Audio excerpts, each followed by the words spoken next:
Yon! What's up guys? Good evening and welcome back for another video.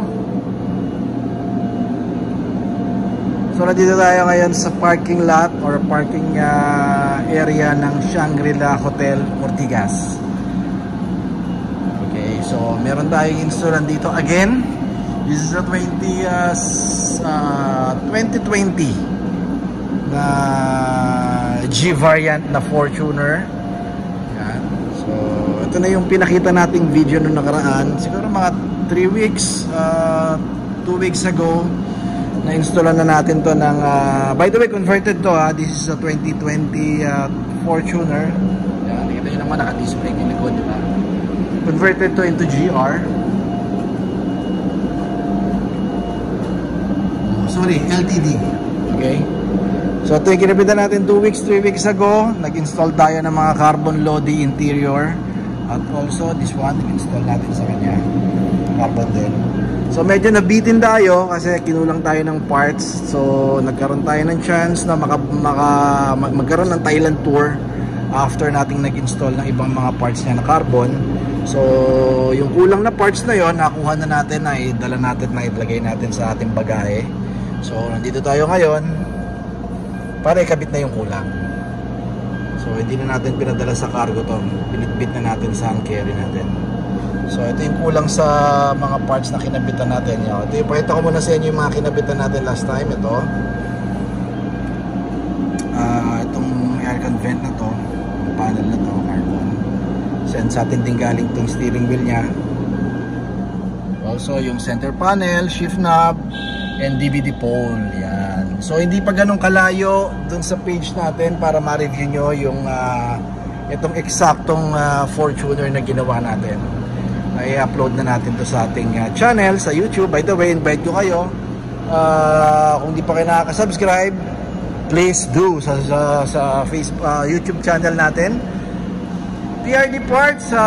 Paki-subscribe and like, click na rin ang notification bell, sir, ma'am, para ma-update kayo every time na meron tayong video na i-upload, di ba? Mag-notify sa inyo yan. Basta naka-click kayo, sir, ha? Naka-click kayo, i-thumbs up or yung bell button dapat naka-on. Okay. Also, syempre, meron din tayo Facebook page, PRD Parts din. Yan, lalabas din. May logo naman tayo doon, katulad ng logo sa upper left ng screen nyo, makikita nyo. Then sa upper right naman ng screen, yun yung number natin, 0917-888-1133. Okay, so simulan na natin pagbabaklas dito. Baklas na natin 4 na panel. Excuse me. Sidings niya, baklas yan. Then tatanggalin natin ito. Yan. Then yung console niya or yung cup holder, carbon loading na rin para match. Okay, so babaklas muna ako, pakita ko sa inyo maya maya. Okay, alis, babalik ako. So unahin na natin tong cup holder nya. Ito napakadali lang, sir. Pwede nyo pwede nyo i-DIY, destroy yourself. Biro lang, DIY lang to, sir. Support lang ng konti. Yan, itong angat. So, tapos tanggal na. May lock naman sa ilalim yan, tsaka sa ibabaw. So yung lock nya or yung sa ibabaw, yan, mamatch nyo lang to, dalawa yan dito sa butas na to. Medyo madumi yung sasakyan ni sir kasi i-shoot nyo lang, kahit kapakapain lang pwede na, kahit di na silipin.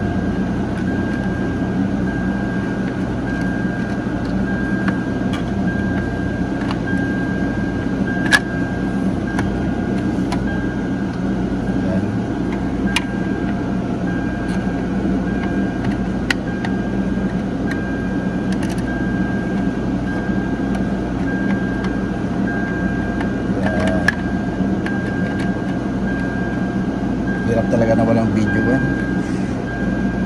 Hirap na walang nagbi-video. Yon. So ganyan lang kasimple. I-click naman siya, diba? So match na ngayon, diba? Carbon.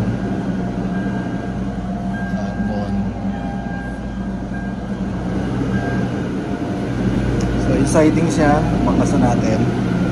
So tatlong tornilyo lang yan. 1, 2, 3. hugot lang din naman to yung tweeter niya. Then ito yung papalitan natin sa kanya. So ang mga gamit na ginamit dito or yung tools na pwede natin gamitin, unang-una cross or yung Phillips screw, then flat para dun sa pangsikwat, then konting grasa para dito.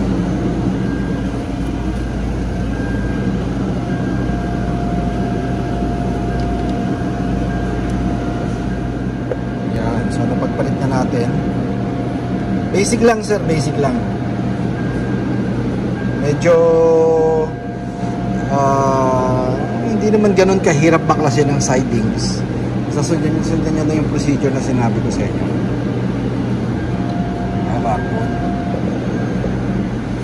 So hindi ko napakita, nakabit ko na yung kabila. Nakita ko lang sa inyo yung mga tornilyong tinatanggal sa kanya. So ito, unahin nyo to. Clip lang din yan. Nahatak lang yan. Ganon. Yan ito, cover lang yan, sinisikwat lang yung cover. Doon yung ginagamit natin yung flat screw. May screw yan dito na isa. Then dito, yan, dalawa. 1 and 2. Okay, pag natanggal nyo na yan, then sunod dito, natanggal nyo dito, hatak lang. Then, matatanggal nyo na, may asisikwat nyo na to. Clip lang yan, wala nang ibang screw yan sir, yun lang. So, final video natin to. So, pakita ko lang yung mga kinabit natin. Holy. So, naging buwang premium ang dating anong ng Fortuner 2017, hindi ako nagkakamali. Ito kinabit natin. So, ano kagandahan sa carbon? Alam naman natin pag nakalagay or isa sa mga features na sasakyan is naka-carbon ang interior or even the exterior. Medyo tumataas ang value. Siyempre carbon yun eh. May mga stock, may mga from the factory na mga sasakyan na may mga konting carbon interior pero hindi lahat. Usually yung center panel ginagawa nilang carbon na yung stock. So by the way, itong kinabit natin yung cup holder 8,000 set. Yung kilay na to 8,000 set, tapos dito 15,000 set, apat na pinto. Then ito naman 15,000 set. Okay, tapos yung carbon natin na steering wheel na kinabit natin sa kanya previously. Then center panel na Flare Sports. Diba? So invite nyo kayo guys, again just visit and like our page again sa TRD Parts. By the way, meron pa pala tayo nito. Yan, may carbon tayo na. And also this one. May available pa ako nito kung hindi ako nagkakamali. Meron pa ako isang set yata doon. So applicable sa lahat ng Hilux Fortuner na 2016 up to 2024. Kahit na latest pa na Hilux o Fortuner yan pasakyan. Okay, just visit and like our page TRD Parts and mag-subscribe na rin kayo sir dun sa YouTube channel natin. Paki-hit na rin the notification bell para ma-notify kayo or may inform kayo mismo ni YouTube once na nakasubscribe kayo. Every time na meron tayong video na upload katulad po nito. So thank you kay Sir Harold ng Bataan, bro. Salamat. Tiwala, bro. Okay, so until next project. And that's all. Keep safe everyone. Bye-bye.